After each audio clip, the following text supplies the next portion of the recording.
Good evening. Is this working? Yes. Well done. Anyway, good evening and welcome to this Saints Fans Forum. Tonight we'll follow the usual format, and just to remind you, we will be streaming the event live on Saints TV. I'm joined by our CEO, Julia Chapman. Many of you will already know Julia, but this is Julia's first Fans Forum as CEO. She has worked very closely with Mark Darban over the last 8 years or so, and during that time she's been very involved with driving the growth of the club, whilst being instrumental in dealing with the many challenges we have had. I'm also joined by Director of Rugby, Phil Dowson, who of course needs no introduction. Okay. As I said, the format follows that of previous years. In a moment, I'll hand over to Julia, who will give a presentation. We will then open up for Q&A session. We already have a number of interesting questions online, which I will read out as we go through the session. And can I remind you, if you have a question, that you raise your hand. We will then arm you with a mic, and please give your name and use the mic so that all of us here and online hear your question. We will take as many questions as possible, but I would plan to normally wrap things up around 8:15 to 8:30. So thanks, and now over to Julia. Julia.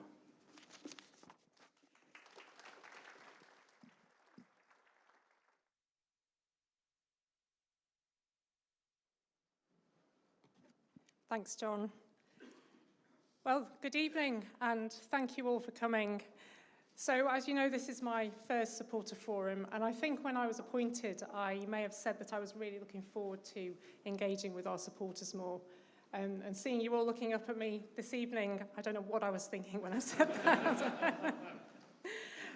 So I thought I would start just by talking you through some things that may answer some of your questions in advance. I'm going to start by looking back over the last 12 months since the last forum, and then I'm going to talk a bit about the priorities for the club moving forwards. So I hope Dowson will excuse me for mentioning just one more time the fact that we did finish last season as Premiership champions. So it was a fantastic season on the pitch, and we also performed extremely strongly in the Champions Cup, reaching the semi-finals. And our on-pitch performance also has a huge impact on our financial performance. So we reported our financial results a couple of months ago, and we reported that we had driven 12% growth in turnover, and that despite reporting a loss of 1.7 million, that was a 1.8 million improvement on the previous year. And a really big driver of that was that we grew our ticketing revenues by £1.3 million.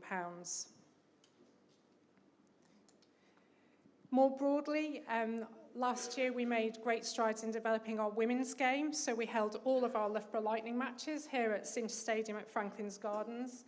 We doubled the number of attendances from just under 500 when that partnership started to over 1,000, and they're continuing to grow this season. And even better, we were able to introduce more than 3,000 girls to rugby last year. More broadly in our community function, we had record attendances at all of our community camps, and we worked with more schools than ever across our region. We also deployed 3 rugby hubs across our region to engage with rugby in all of the 4 corners.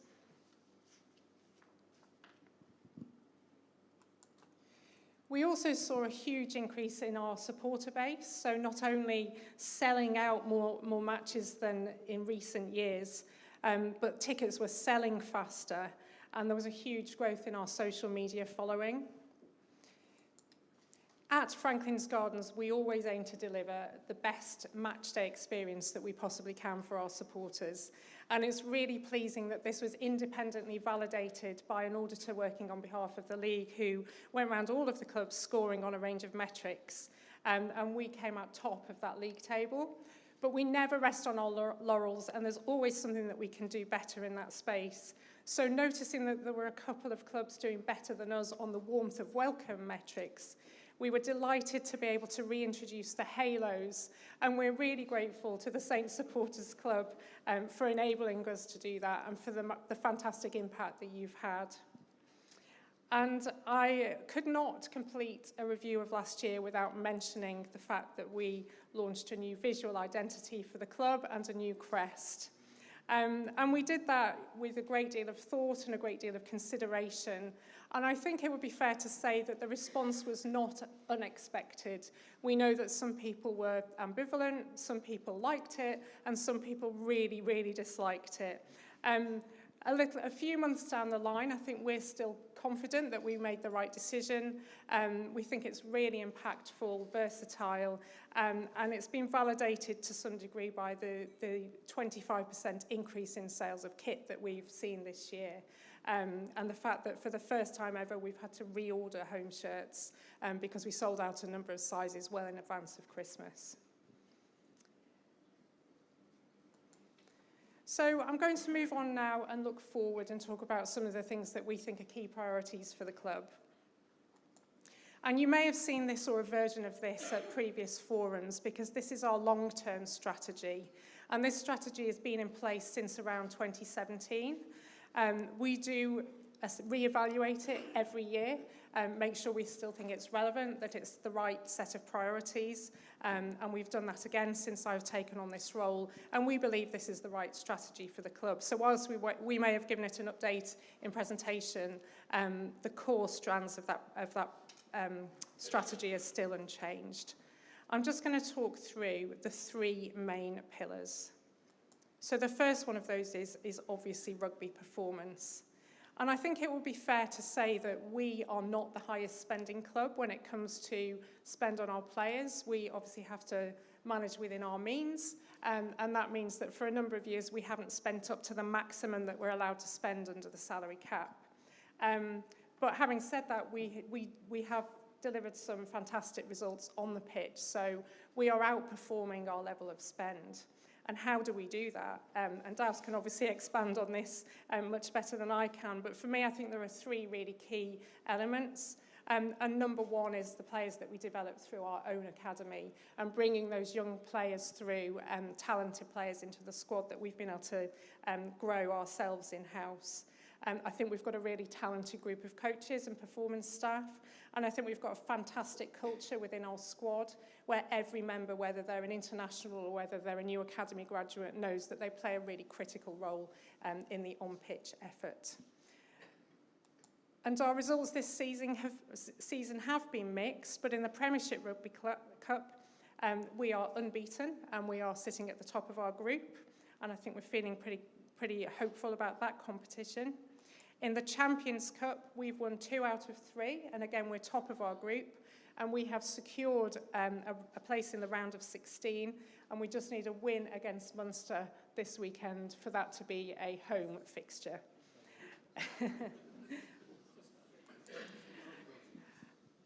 And on to the Premiership, and clearly where we're sitting currently in the table isn't where we want to be after having been champions last season. And I saw this post by Tom Vickers, who many of you will know is a sports writer for the Northampton Chronicle. And it just really summed up how I felt about our performance. And if you can't read it, it says 8th in the league, you're having a laugh.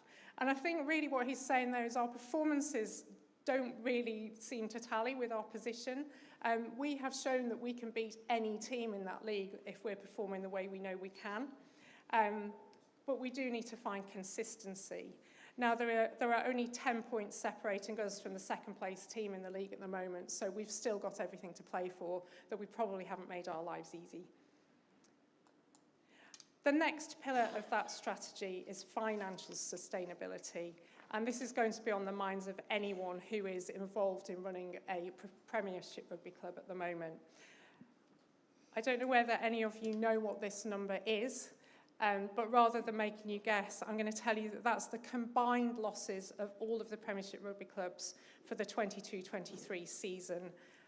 It's not last season because not all of the clubs, or most of the clubs, haven't reported yet. But this chart shows where we sit relatively within that 33 million. So we are the second best performing club in terms of our financial results. You could clearly argue that it's a low bar because we're comparing ourselves to some clubs making some quite substantial losses there. But we are not a club with a wealthy benefactor who bankrolls the club and puts their money in day out. We've always operated on sound commercial principles and within our own means. But clearly this isn't a sustainable place to be for the long term, and we do need to address this. So how do we move the dial on that financial sustainability? Well, the first lever, and one we saw in spades last season, is this virtuous circle, which you've probably seen before if you've been to these forums, between on-pitch and off-pitch performance. So the better we perform on the pitch, the more we see the benefits flowing through in our commercial performance, and the more we can then reinvest back into the rugby operation. And we've seen this so far this season in that season tickets are sold out. Half-season tickets are sold out. We've sold out 6 out of 10 of our home fixtures so far this season. And if you take the Premiership Rugby Cup games out of that, that equates to 99% of all the tickets available for the matches this season so far have been sold. We've had record sales of memberships. We've sold out the first match of the season for the first time ever, and we now have a waiting list for season tickets. So that is the virtuous circle in action there. We've also done really well in terms of that, telling that story of having great international players who are on the national stage and seeing those players come back to the club. And we're delighted to say that we're looking forward to next season because we've been able to re-sign a number of our really key players. You may have seen today that we've announced that we've re-signed Rory Hutchinson, and we will be announcing tomorrow that we've re-signed Manny Eogan for the foreseeable. So hopefully that's good news, a little bit of advance news for you.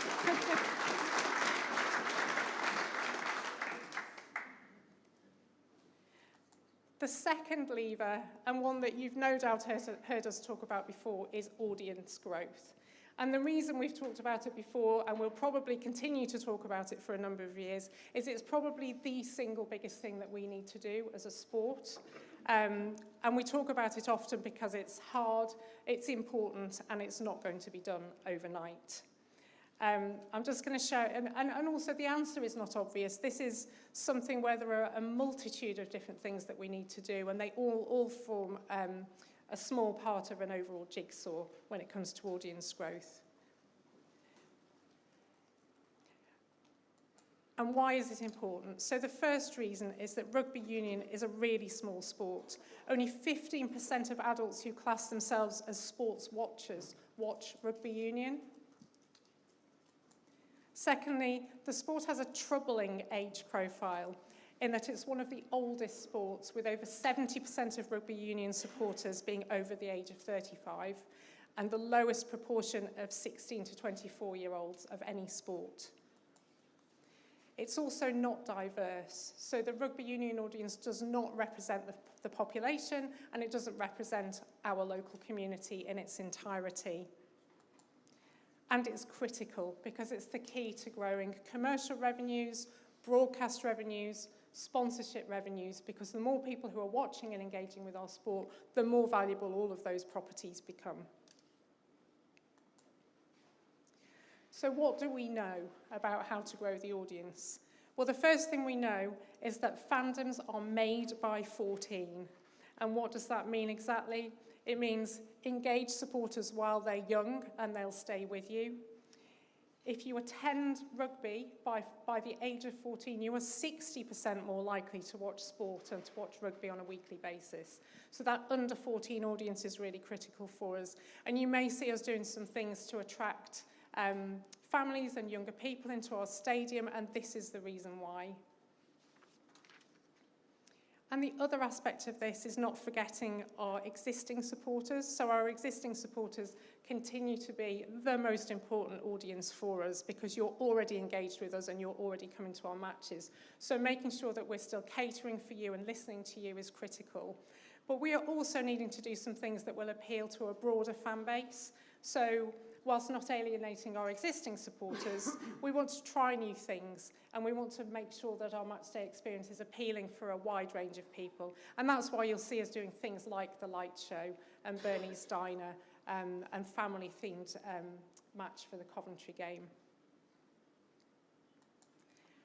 And then the third lever is that we really need to sweat our asset. We've got a fantastic stadium here at Cinch Stadium at Franklin's Gardens, and we need to make sure that we're continuing to increase the number of days that this venue is in use, generating revenue and attracting people here.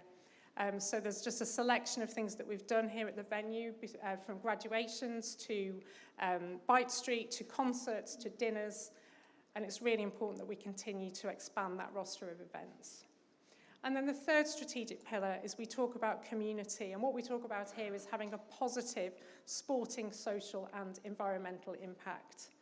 And so in our community operation, we continue to expand our reach through schools, camps and grassroots clubs, and we also develop coaches so that they can expand the number of people that participate in rugby in our region.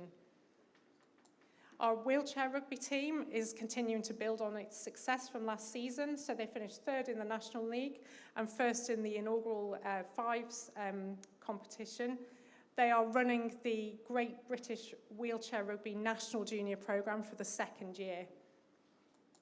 And I think it would be fair to describe this year as the year of women's rugby, when you will get the opportunity to see some of these internationals who are playing for our Lightning team appear hopefully on the national stage for England when the World Cup comes to Franklin's Gardens. So we've got 4 dates, we've got 2 double headers, we've got 1 England match, we've got a huge amount of community activation going on throughout Northampton, and it's a fantastic opportunity to showcase women's rugby, to showcase Cinch Stadium at Franklin's Gardens, and to showcase Northampton and what we can do here.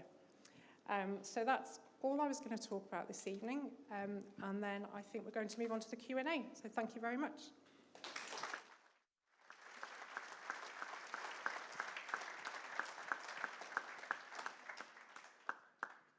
Thank you, Julia, for that excellent presentation. A lot of thought-provoking slides in there, and I'm sure it'll create some questions tonight. We are now going to go into quick Q&A. And I think we've got one online at the minute, which I'd like to kick off with. It's quite a topical question, considering the announcement of the Six Nations squad earlier today. And I suspect you'll be wanting to answer this one, Phil. How important is the development of local junior talent to the future success of the senior side at the club? Do you look to scout and identify this talent? Yeah, good evening, everyone. Ooh.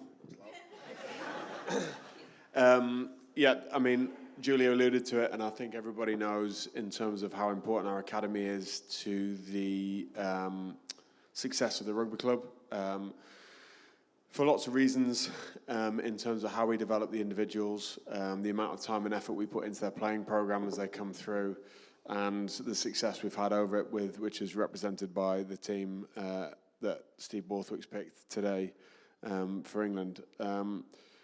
Mark Hopley, in charge of the academy, does an incredible job in terms of how he scouts players from local clubs and schools and gets them into our academy system. And part of the academy is obviously to teach them how to play rugby, but also how to grow up as saintsmen, really. And when they come into the senior academy, they have things like how to use the washing machine, which is incredible. How to pay council tax so you don't get a court summons. All these valuable life lessons to young men who come through a system who are leaving school for the first time have to be considered, as well as their ability to run, catch, pass, tackle and play the Saints way. So yeah, I think we all know that it's absolutely integral to our success, and we've got a really finely tuned scout system to identify these potential players. Thanks, Phil. Right, let's turn to the room. Who wants to go first? Just hold on, there's a mic coming to you now. How is Berger Odendall going on with his recovery from his injury? That's a great question. Berger's been outstanding. His professionalism and his application has been world class, as you'd expect from somebody of that character. I think one of the things that really helped him is he joined us out in South Africa in Pretoria when we had our game against the Bulls, and he went and visited family, and I think from a psychological point of view that was very healthy for him. He got a beautiful tan. And I think he is actually ahead of schedule with regards to return to play. They generally say, and this is a very loose sort of metric, is that 9 months for an ACL reconstruction. He's ahead of that metric from where the final was, but there's also other stats that say if you come back a month ahead of that, your re-injury rates are 20% higher. And so although he's started to move around really well, he's running offline, he's changing direction, he's started to do some contact, we're still going to be very conservative around how we bring him back in because we want to make sure that he comes back and he comes back once. So he's been in really good form, and he's not too far away. So looking forward to having him back. Thanks, Phil. Questions up this end? Anybody? Oh, dear. There's somebody behind the pillar there. Jerry, can you take the mic there? Can you give your name, please? Yeah, it's Matthew Bloomer. My question is to do with the Six Nations squad today. Congratulations to the players called up, and commiserations to those players not yet called up. Question I would like to ask is, at a time when there are fewer Premiership matches than there used to be, and there are fewer European matches than there used to be, we still have clashes with the international schedule and international camps, and what the club's view is on this, particularly when, if I think of growing the audience, in this case it looks like it's going to deprive us of, for instance, the Battle of the Smiths. Yeah, to be honest, I've learned to hold my counsel at these meetings because I forget that they're streamed, and I slagged Eddie Jones 2 years ago. So this is going to be a very PC answer, but I think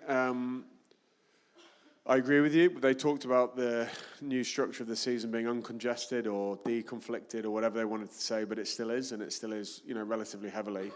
We saw at Bristol that we're missing a number of players when we went down there, and again, when we go to Quins next week, we'll be missing those players that have been announced today. I think the problem being is that everybody wants their pound of flesh, and in an ideal world, we'd have all the England players playing for us every single week. Steve would have access to those players as well, and at some point that becomes an area of conflict. I think allied to that is the financial situation that Julie's alluded to across the league and across World Rugby, which means that people are trying very hard to make it work, but there's actually just not enough weeks and not enough players to fulfill the calendar. And one of the reasons that has happened is because now the RPA, who represent the players, have mandated that has to be a 10-week down period, so 5 weeks completely off, 5 weeks of no contact games after the end of the season, which obviously pushes everything into this block between the start of the season and the end of the season in order to get all those games in. So it isn't deconflicted, it is frustration, and I think the only solace we have is that we're producing players capable of playing on the international scene, and that is the MO of the club, which we've just spoken about. The academy system's working, our coaching is working, there's players, and lots of them lined up, like you mentioned, who haven't been picked, who were in the reckoning, and that speaks volumes about the system and the environment that we're trying to put together.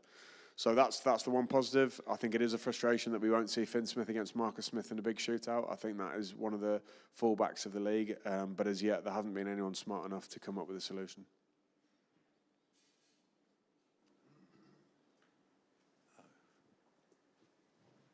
Hi.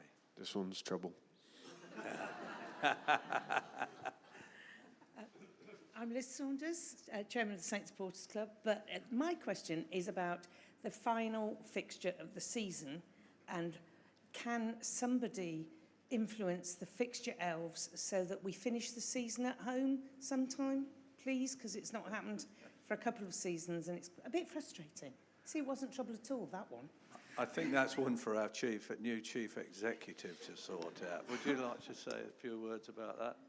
Yes, so at the start of each season, each club has the opportunity to submit its preferences for fixtures to Premiership Rugby. And I think our number one request is always for our matches to be on a Saturday at 3 p.m.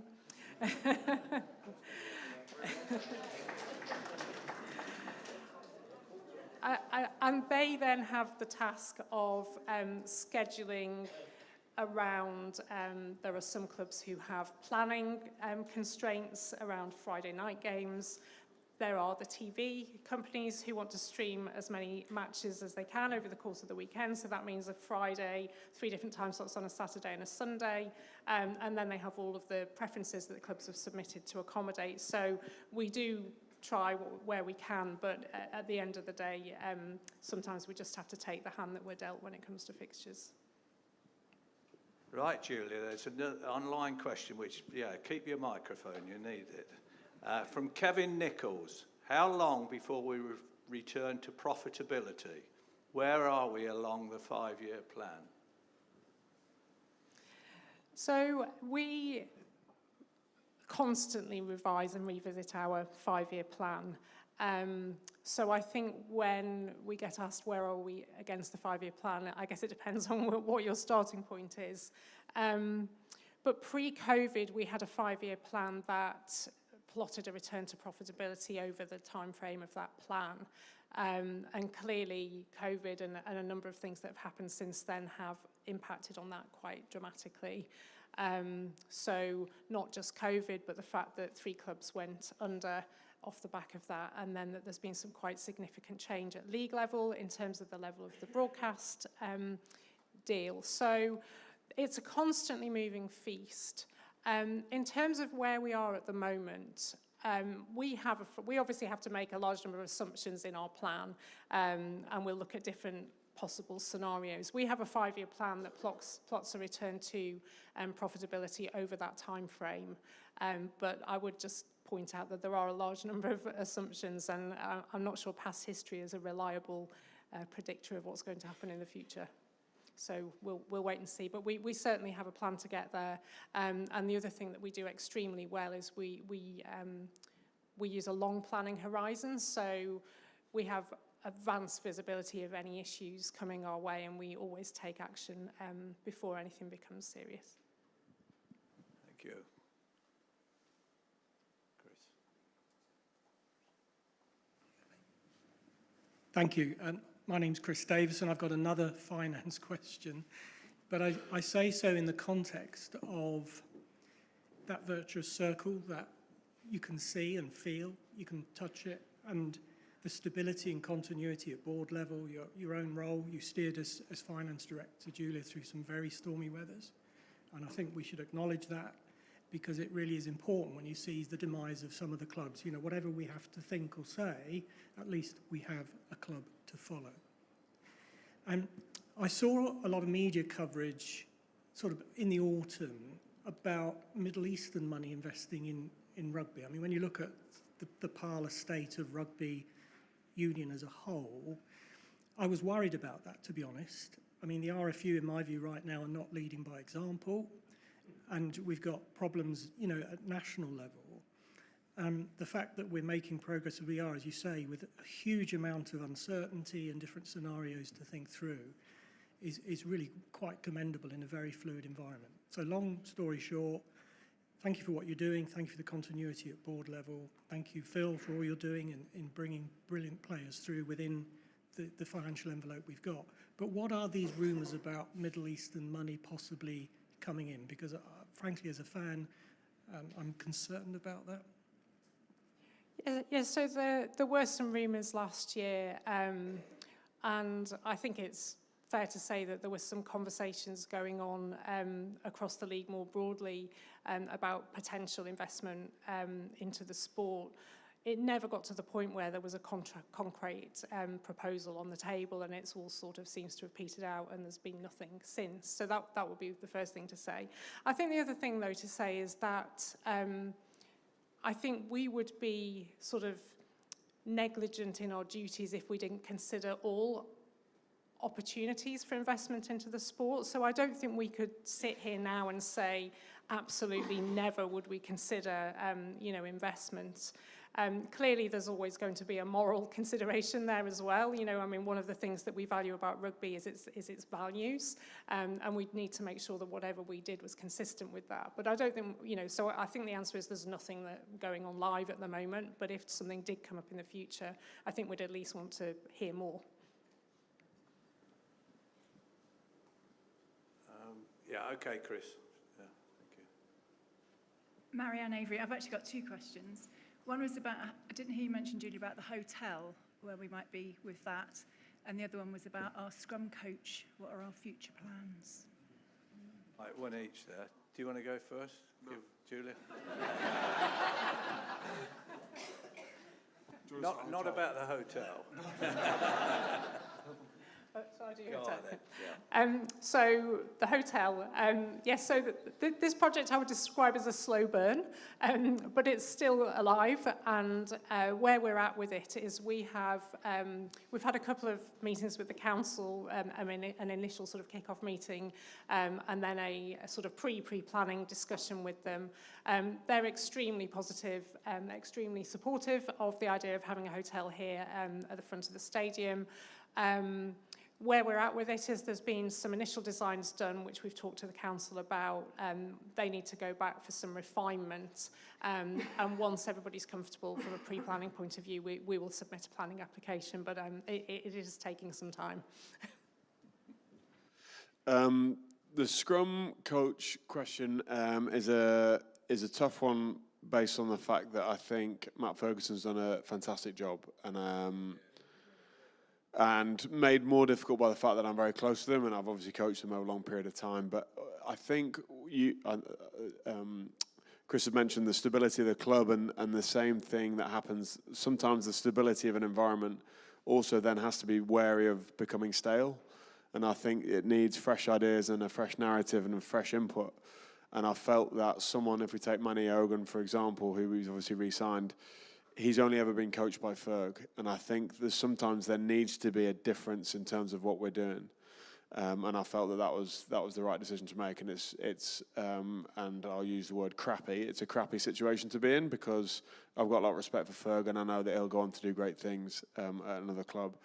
We will go through the same process, myself, Sam, and Paul Shields, along with Julia, that we did with the defence coach situation, where we spend a lot of time and effort looking at the right person, as well as the right technical person, but the right emotional person as well to fit in with our group. One of our strengths has been how connected we are as a group of coaches, how connected we are as a group of players, and the connection between those two parties as well. So that's work in progress, and we're working hard at that, and we'll make sure we make a good decision. We want to support Ferg as much as we can and give him the best opportunity this next sort of 4 or 5 months to the end of the season. And it's not lost on us the effort and the impact that he's had on the club, and we'll make sure we value that as we move forward. Thanks, Phil. Can we go up this end now? Have you warmed up this end? Any more questions? No? Okay. Brian. Yeah, please, Chris. Hello, Brian May. Why do we have fireworks before every game? The smoke must cause a lot of problems for the players. Can we not just get rid of them?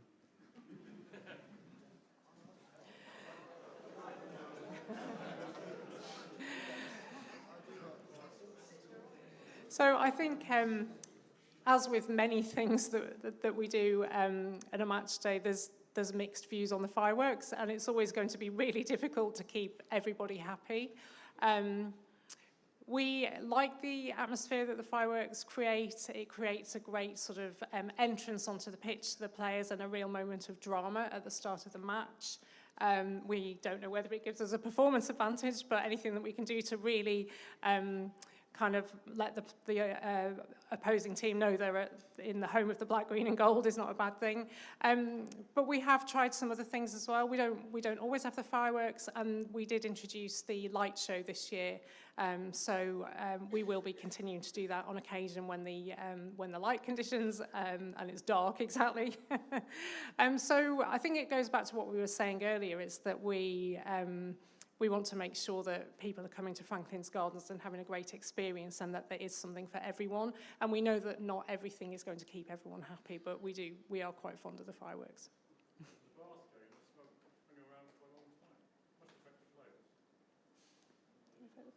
It affects my son, who's scared of the fireworks, but that's not necessarily a bad thing. I don't think the smoke does affect them, to be honest, no more than the mist would or the rain or whatever else. So I think it's just it's something they do. I actually don't. as a player running out and there's fireworks going off and there's noise and there's music and it creates a buzz, I think there's an element of that being of that driving some excitement. So, and as Julia said, it's not to everyone's taste, but I think some people do enjoy that sort of atmosphere and the buzz that it creates. I appreciate. It's not ideal when the smoke's hanging around too long. Okay, just looking for Chris, the gentleman here at the front here, at the front of this. Thank you. My question was actually to do with the fireworks. I'm actually quite a big fan of it and the light show as well. I was just wondering, is there any plans in the future to have the Shoe Army lyrics on the big screen? Or I think everyone knows that the Shoe Army is quite a big thing for the Saints now, and I think myself, I enjoy hearing it, especially after a victory. And also, is there any plans for stadium capacity to increase?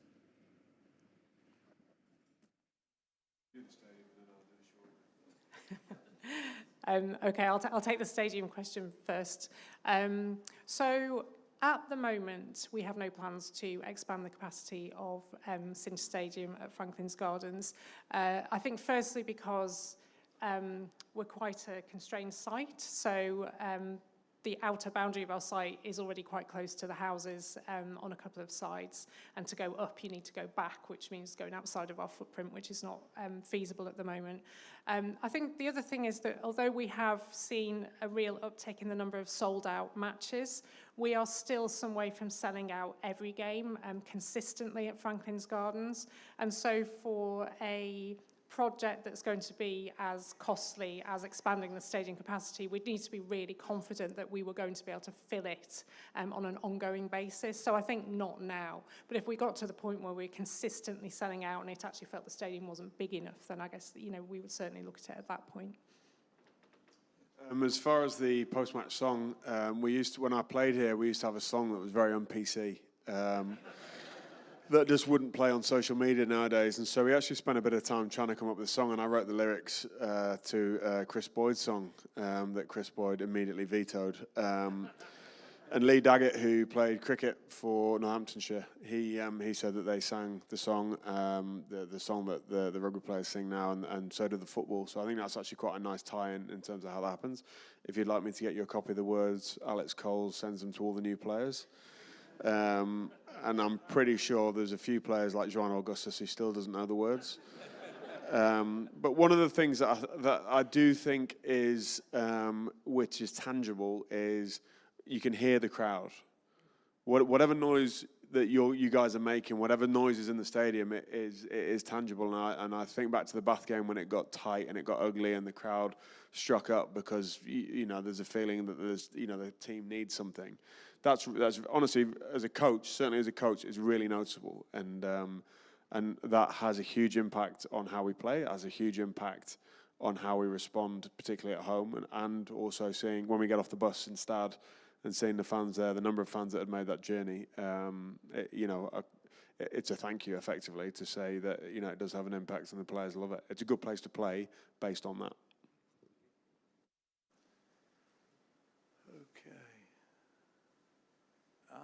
Lady down the end there. Sorry.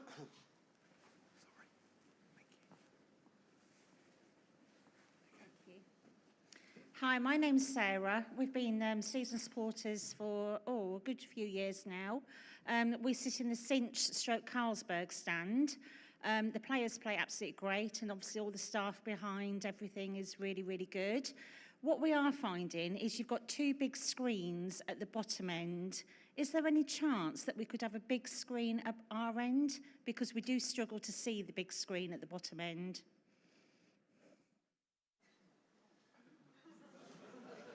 Well, can I just chip in there? Because I do know when we first had the big screens, we looked at that opportunity because obviously it would make sense to have a big screen at either end.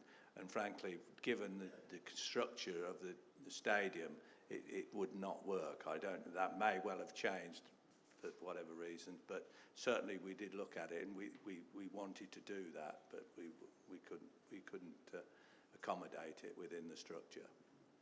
But Julia, do you want to add anything else to that? I mean, as you could probably tell by my blank expression, I don't know the technical answer to that question, but I'm sure it's something that we can find out. I don't know whether it's still a sort of construction issue or whether screens have changed in those days, but yeah, we can certainly find out.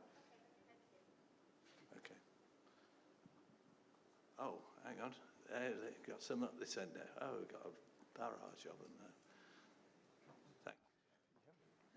Thank you. I haven't got a question, but it's just an acknowledgement, really, and a thank you. You mentioned about kind of recognising the importance of children in the younger age coming to support, and we've got quite a young family, and we have definitely taken advantage of like the open days and the family days that you've run. So I just want to say thank you. It really is appreciated getting kind of our boys interested in the game, and aware of kind of like the stadium and, you know, just getting them involved. I think it's been what? I think, yeah, it's really appreciated. So thank you. Well, thank you. It's fantastic to hear you say that. If it's all right, I might have a rugby-based question, if that's okay. Do you mind if I just, because there was just one thing I wanted to add there. It's really lovely to have positive feedback. And as I mentioned in my presentation earlier, growing the younger fan base is a really important part of our strategy moving forwards. We're actually doing a family-themed set of activities for the Coventry Premiership Cup games, so we're really trying to focus on making that match extra special for children. So if you are able to come to that, then yeah, I know, Will. And I've been breastfeeding here and I've changed nappies here, and everyone has been lovely, like genuinely. They've gone out of their way to support me and make me comfortable when I'm doing those things. So yeah, it really is to all the staff that work here. So thank you.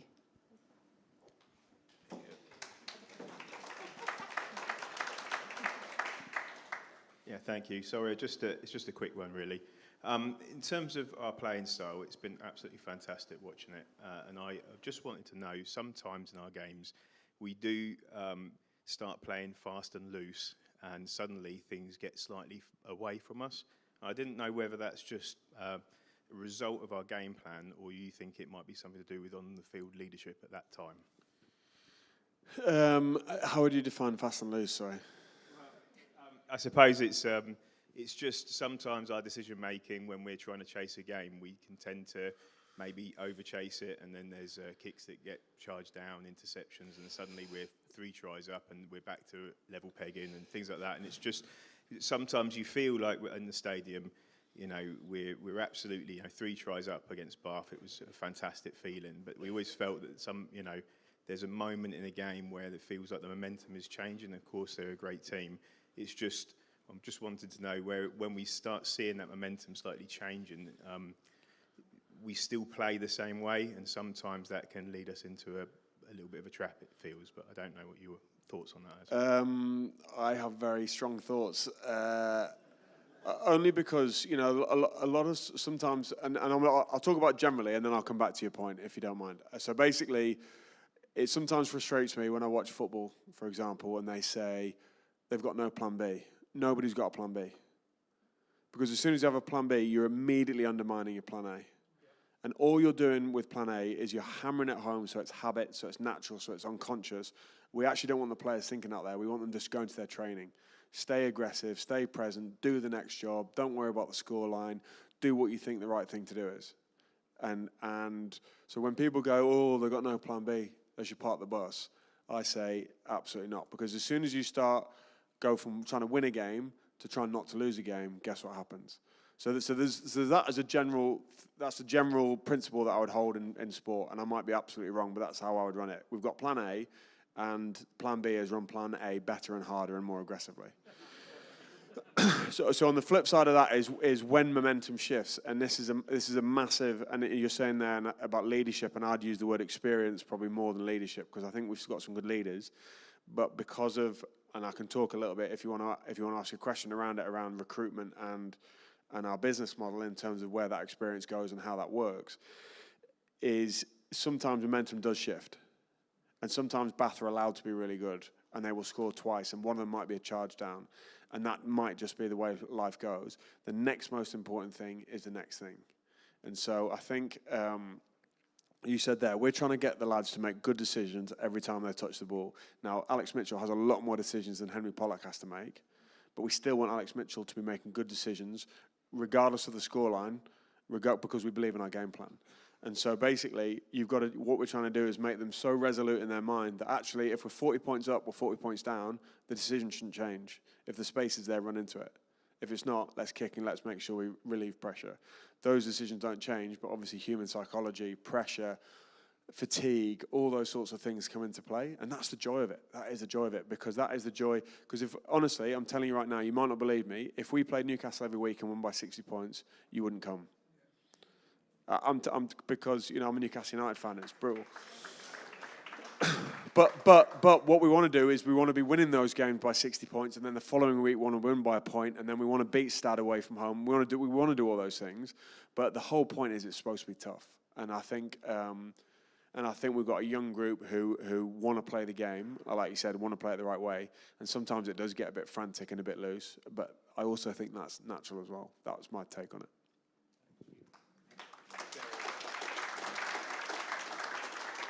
Jerry, there's a lady put her hand up at the back there. Thank you.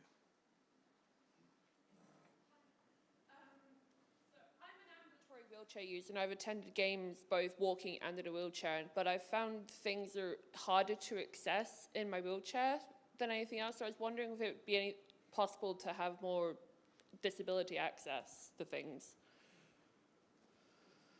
Yes, so I think we do try to be as accessible as possible, but as you say, there are always things that we could do better. And if you want to feed back to us on the things that you find difficult, we'll absolutely have a look at it. Okay, gentleman here, Chris. I forgot to say my name. My name's Tom. Anyway, what went wrong with the lineouts at the weekends? Because we seem to,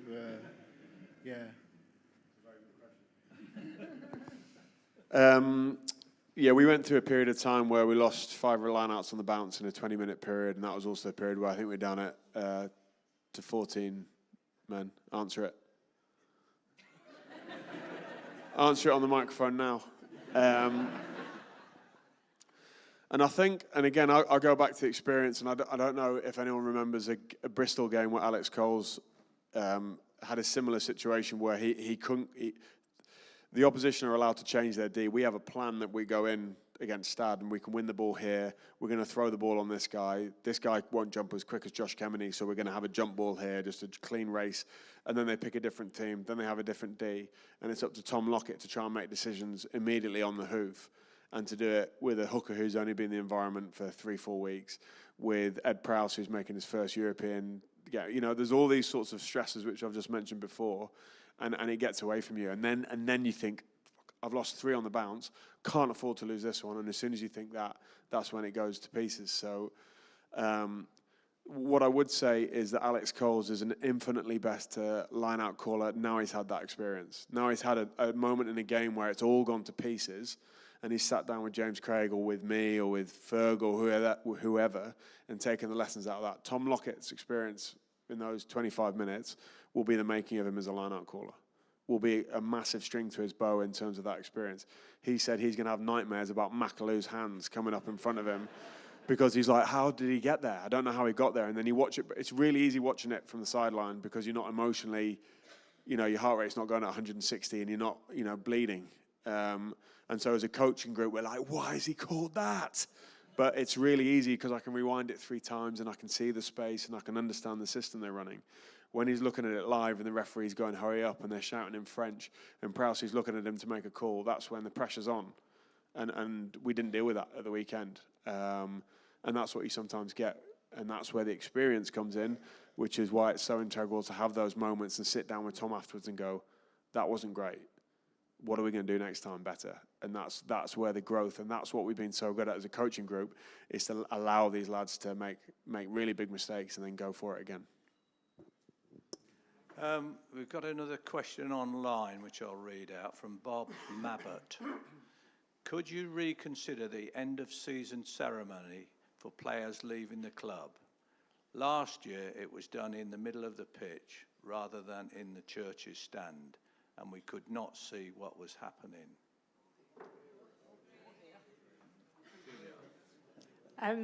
Yes, so there's actually a very practical reason that we did it that way last year, and it's that we hadn't actually finished the season because we qualified for a home semi-final, and because we have a grass pitch and having everybody walking on the grass has the potential to do quite a lot of damage. We wanted to make sure we were preserving the turf for that match. So we will certainly be reverting to previous form if we don't have another match after the leaving ceremony this season. I also heard one or two of you say that you couldn't hear it.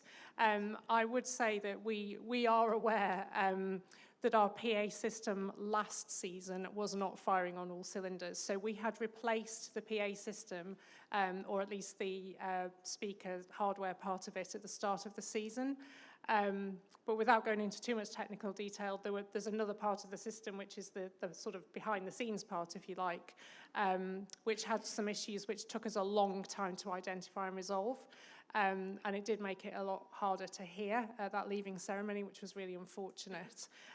We have, at the start of this season, finally diagnosed the root cause of that problem. And I'm hoping you are all finding it more clear and audible this season. I'm seeing one or two nods there, which is good. And the other thing, we have noticed that we did get a lot of negative feedback in our post-match surveys last season, and that has completely disappeared this season. So we are seeing a reduction in the number of complaints about that, and it does appear to have been resolved. Okay, any more questions from the room? Chris, gentleman down here. I'll come back to you in a minute, sir. This one's to Phil. Phil, what was your opinion of Ollie Lawrence after his acting performance? I'd like your... Where's Jack? Turn the camera off, Jack. This is the problem with... there's a reason why the head contact identification and punishment has become so... I was going to use the word draconian, but so intense. Is because of the lawsuit of former players around dementia, etc., etc. And so now everything has to be taken very, very seriously when it's a head knock and all those sorts of bits and pieces. This is basically a flat bat answer here. And so yeah, the one thing we've got to make sure we're not doing is diving. They're your words, sir, not mine. But I think he was milking it. But actually, I think looking back at that game, if he'd carried on running, we were in a bit of trouble because Mitch tried to tackle him with his nose, and that's why his nose looks like that. So we want to make sure that's not in the game, but we also want to make sure the game's safe, and that's a tightrope they have to walk along. What I found really odd was that he apologised for it, but then said that he didn't do anything wrong. So it seems a really bizarre way of doing it. So. Just don't go on social media after a game would be my verdict. Right, Chris, there's a gentleman at the back. I'm sorry to get you running backwards and forwards, but that's the way it's going.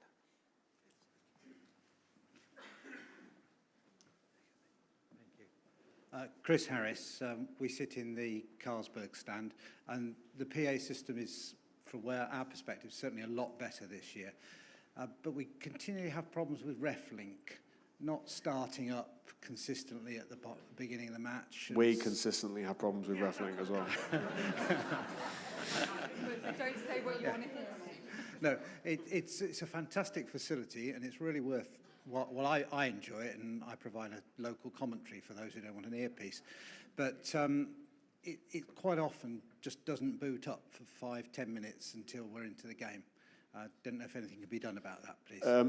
That's actually, we have, I would listen to the RefLink throughout the game in review, so I'd listen to that as well, and we've had problems And I've also got one of our analysts listens to it as well, because sometimes a referee might make a gesture that you don't quite understand, or you want to hear what he's saying about the scrum, etc. So that hasn't been working for the last couple of games early on, and it's taken a period of time when we're reviewing it to say, why is it not starting up and dropping out? And it does eventually come in. I think that's something to do with the feed from the TV as opposed to anything that we do. Is that correct? Getting a thumbs up from Jack, so I haven't made that up. Yeah, so that's the link from TNT or whatever in terms of how that works and how they're getting that through. But yeah, we use that as well, because not only can I hear the ref, I can also actually hear what some of the other players are saying, and that's sometimes quite interesting in how the lads are communicating to each other. Thank you. Can I just add to that it's probably the best £5 I ever spent on my wife by buying her a ref link, and she's now an expert. She is now an expert in it, in the rule. Right. Any more questions? Yes. You've had a go. I'll come back to you. No, I think this lady was first. Oh, if you wouldn't mind passing God. Thank Hi. you. Yeah, my name's Jane Shemwood. I actually submitted a question online, but it doesn't seem to have come up. I went in mid-November into the shop over the road there and looking for training gear for my son-in-law, and I was really disappointed by the lack of sizings. I'm speaking into that.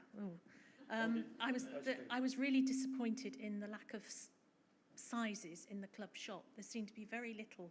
It was either giant, XXXL, or small. There didn't seem to be anything in between. And I'm talking about sort of the training wear, not the replica shirts. But it seems as though when I asked, they were told that they wouldn't be ordering anymore because it had to come from Italy and it would be too expensive. So, and I just feel that, if it ran out before Christmas, that's probably the biggest time of the year when people maybe are buying stuff. Surely that's a chance missed, isn't it? Yeah, so, it's always frustrating when things sell out and there's still demand, because it means that we're missing out on revenue and you've been disappointed. So the way our retail purchasing works is we have to place orders quite early before we've really seen what the demand is going to be like. And because they're manufactured in China and the Far East, that means that they take a long time. We also have quite high minimum order quantities.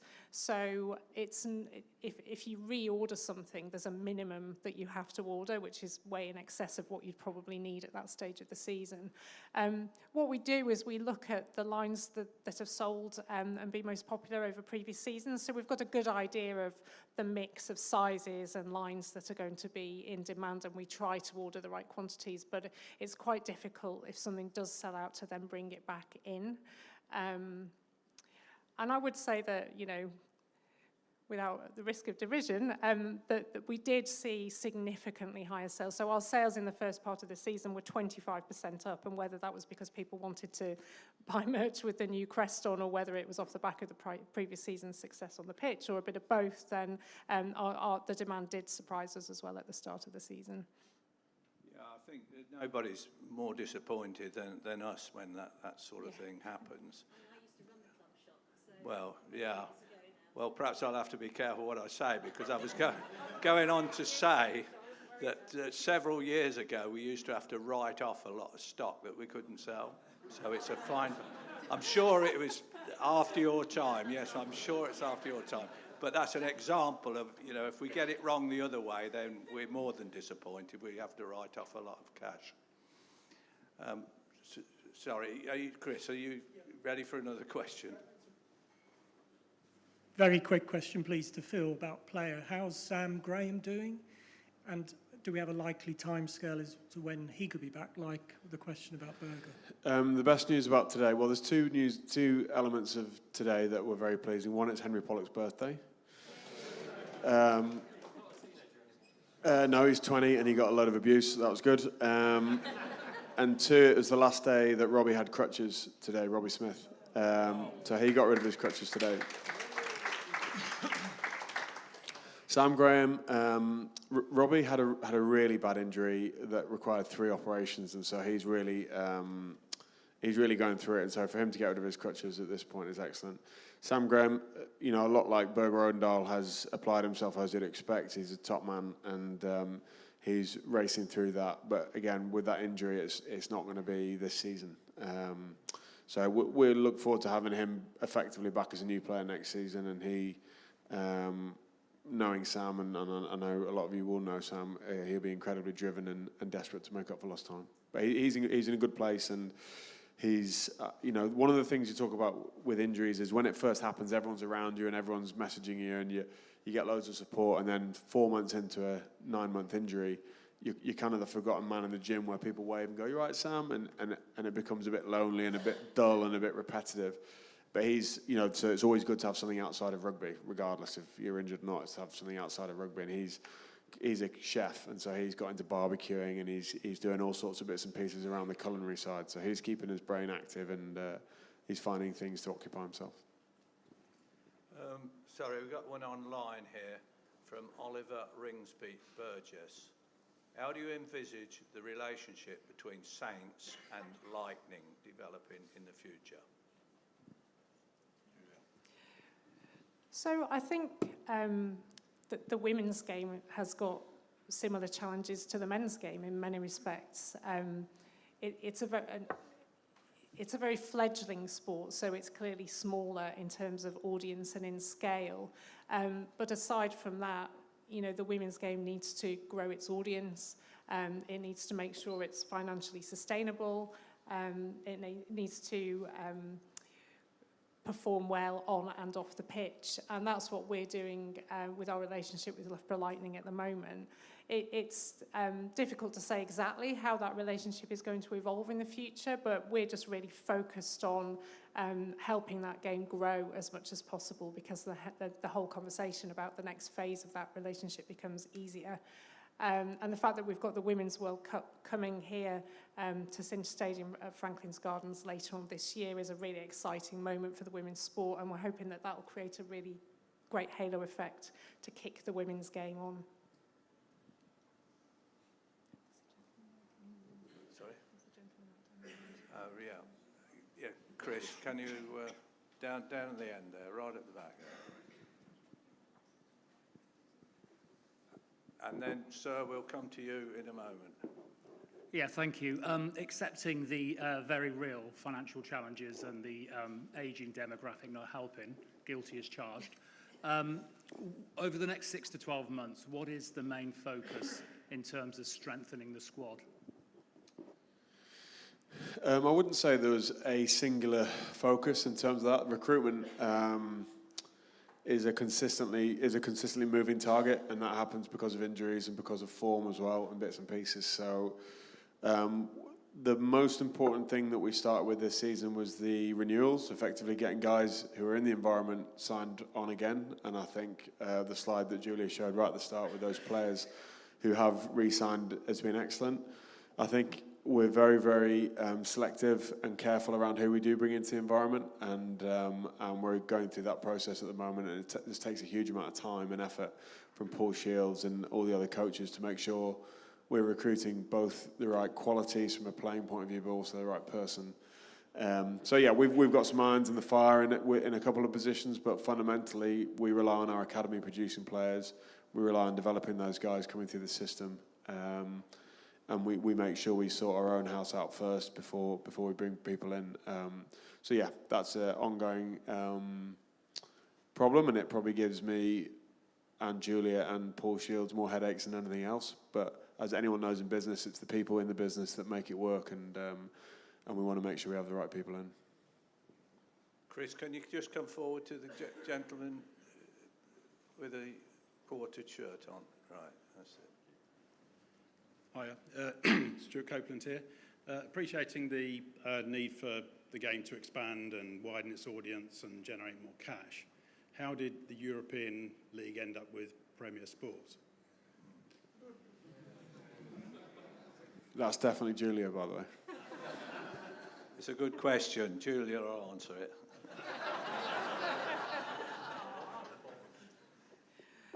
So I think part of the answer to this question lies in what makes any sporting property attractive to a broadcaster. And that's a large engaged audience, because what they're after is a significant number of eyeballs in the sport, because that's how they generate their revenue.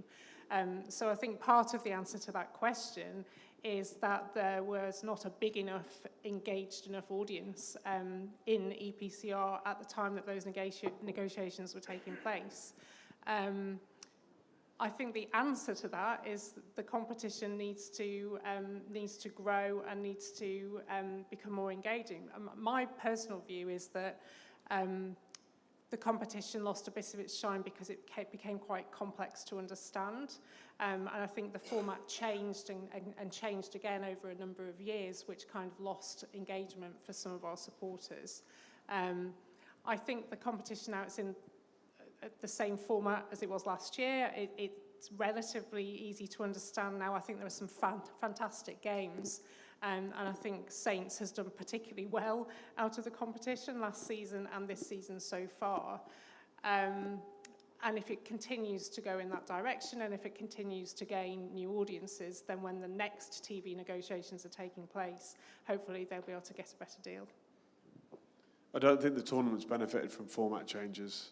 And therefore, that's maybe why some of the group stages in previous years had been less well supported, and so therefore that's had an impact on its viability. I still have, this is one of my favourite tournaments in Europe because of the opportunities it affords you to do things that are a bit different. We go to Bath every year, we sit in the same small change room, we it's very repetitive, and in lots of ways that's great. But we'd never been to the Bulls before, the very southern tip of Europe. We haven't we hadn't played CAS for a good number of years. We hadn't been to Stad for goodness knows how long, and so they're special occasions. And I think that the tournament has fallen by the wayside because of the format. Now, hopefully, if they get some consistency in that, and we get some quality games, then I think that comes back into the limelight, to be honest. Any more questions up this end? Yeah, we'll come back. Chris, one here.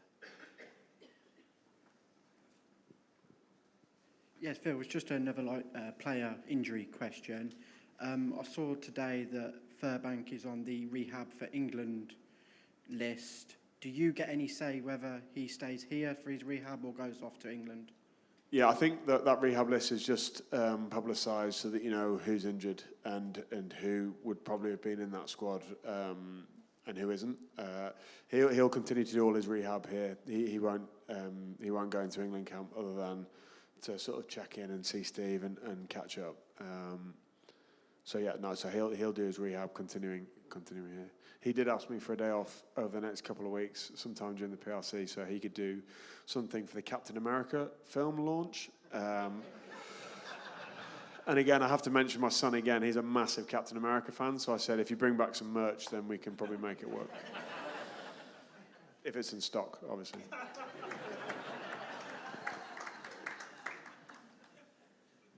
Another one online, and it's going to be for you, definitely, this one, Julia. It's very technical, but bear with me. As from Kevin Nichols, as player salaries are possibly the most expensive overhead for the club, does the panel foresee a time when player values will be included as assets within the balance sheet? What do you think?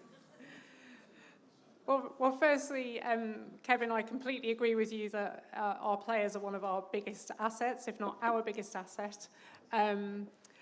Unfortunately, they don't pass the accounting standards definition of an asset in order to be able to recognise them on the balance sheet. So I think the answer, therefore, has to be no. Okay, thank you. There's one at the end there. Thank you, Jerry. Yeah, just a follow-up one to Phil about... Could you give your name, please? Oh, yeah, sorry, Kim Stott. Just a follow-up to Phil about the George Furbank. Correct me if I'm wrong, but I understand he's signed some sort of pseudo-England contract. If I'm correct about that, when he's getting ready back to fitness, who's sort of involved in the process as far as when he actually starts playing again? That is almost entirely down to the medics, and it depends when that happens. The most important thing when you're coming back from injury is not to get re-injured, because that is the worst case scenario for everyone involved. And so I actually think the medics, although they're not doctors, I appreciate that, although there are doctors involved, but they're doing it for the best interest of the player. And so I don't think there'll be any conflict with regards to when players come back and who's pushing who to bring them back. I think there's generally an agreed structure of how that happens. With regards to the pseudo England contracts, the elite contracts, the hybrid contracts, whatever you want to call them, I think that's a new proposal and a new project. And so Steve and the coaching groups at different clubs are still working that out and still working how those IDPs work and how we manage players.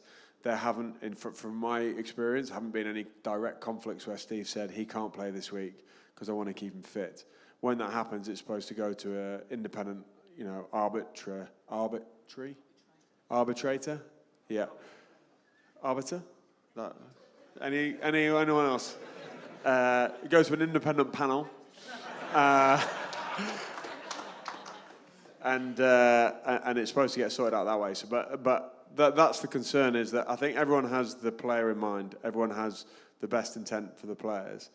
But at some point, if Steve reckons there needs to be an injection and we don't want to have the injection because we want him to play this weekend against Munster, that's when it's going to come in, and they've got somebody independent to do that who's not an England fan or a Saints fan. Oh, right.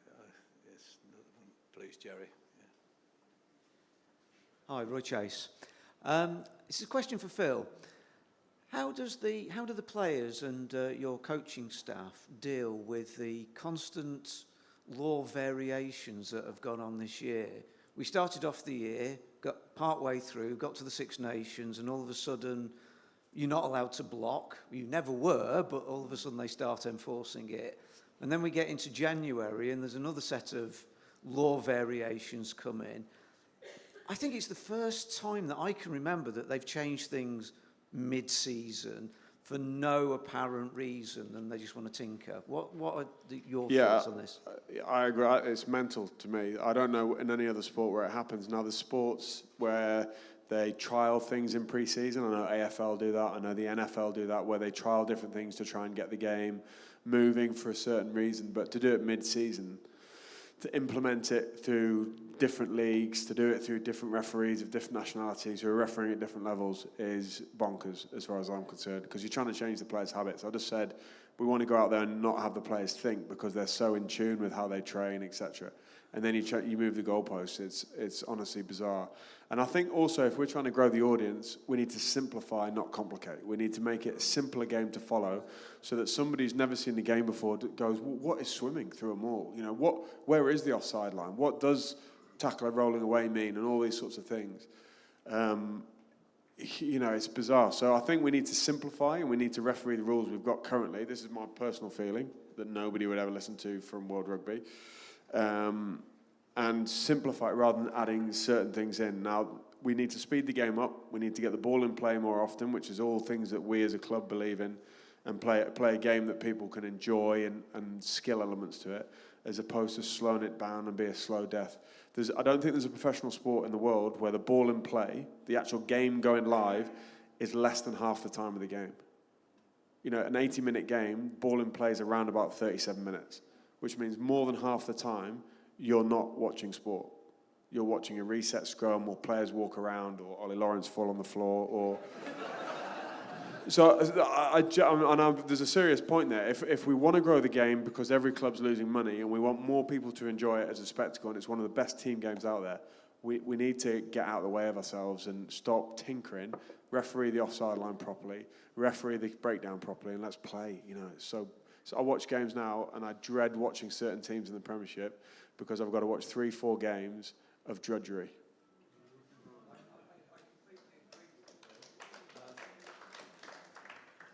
I completely agree with you, and from a supporter's point of view, when we're trying to educate the referee part of the way through the game, when the rules have changed, it gets really confusing for him. Or her. It's on video. Right, any more questions? We've got time for a couple more. I'll come back to you in a moment. Yeah, Chris, you could come to the front here for a start. And then you'll be able to weave your way back for 2 more questions. Back to the... Thank you. Tim Briggs. What are the real views on Europe extending as far back as Pretoria? Do we like it? Do we not like it? What do we think about it? From a personal point of view? From the club's point of view. In terms of the South African teams being involved in Europe? In terms of the South Africans, yeah, being involved in Europe, exactly that.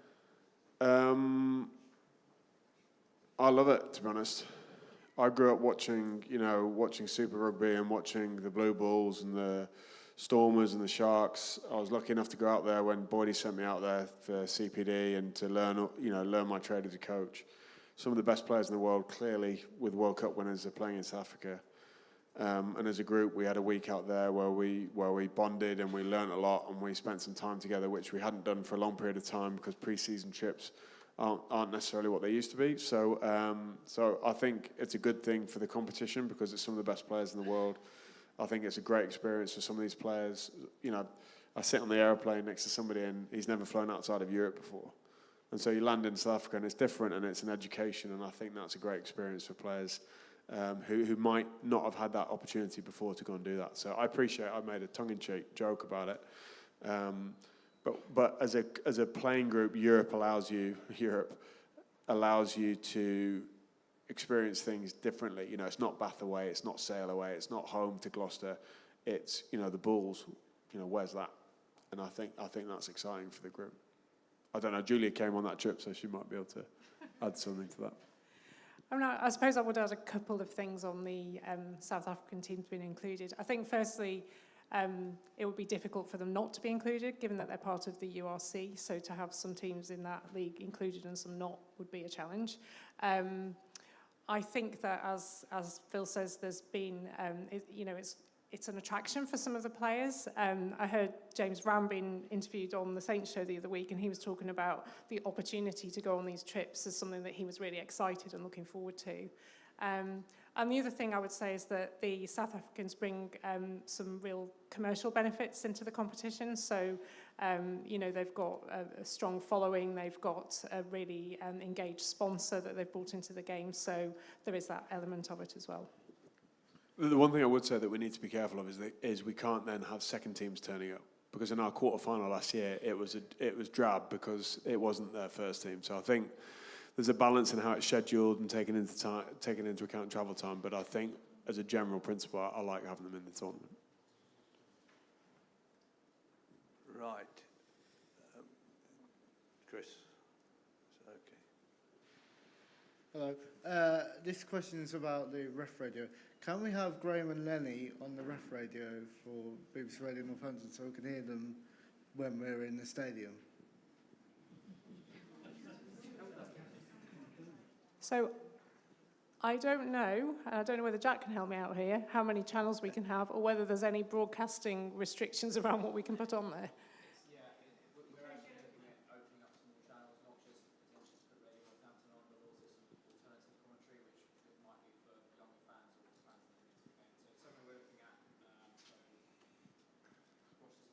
Thanks for helping us out there, Jack. Thank you. So the answer there, in case anybody couldn't hear it, was that we are looking to open up some more channels with the possibility of putting in Radio Northampton and potentially some other commentary on there as well. And I think part of that is helping, as we talked about earlier, growing the audiences, helping people that aren't so familiar with the rules or the reasons behind some of the decisions, be able to get more out of their watching experience and to understand it a bit better as well.